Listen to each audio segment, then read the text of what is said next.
Aventail PKE push start alarm installed on Hyundai Accent 2017 model with passive entry. Ayan. Pag lumayo ka,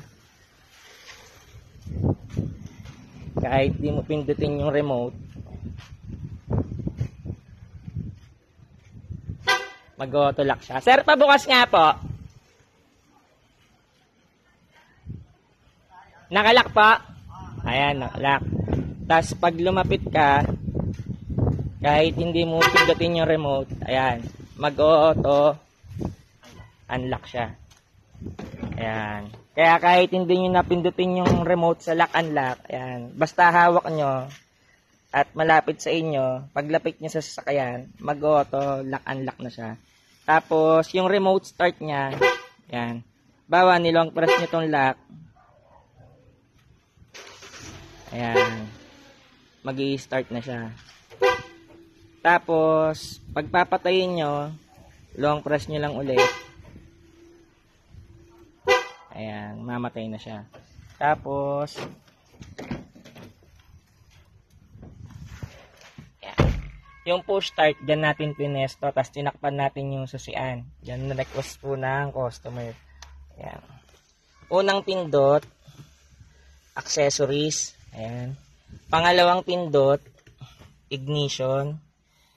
Sa pangatlong pindot, apakan nyo muna yung brake, sabay pindot para yan, mag-start. Ayan. Ngayon, kahit mapindot yan ng bata, ayan, aksidente yung papindot, hindi yan basta-basta mamamatay, hindi yan mamamatay.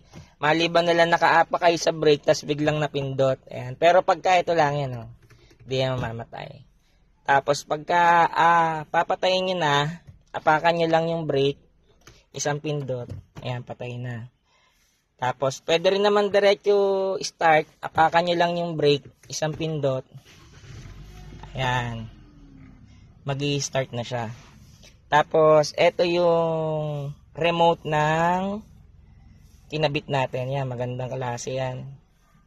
May logo ng Hyundai. Tapos, meron din tong susi. Ayan, pakita ko sa inyo yung susi. Ayan. Ito yung susi niya. Papaduplicate na lang ni sir. Para pagka halimbawa, na-drain yung battery niya, iba, ilang linggo, buwan na, hindi na paandar, nakakalimutan. Tapos, na-drain yung battery, mabubuksan pa rin niya. Ayan.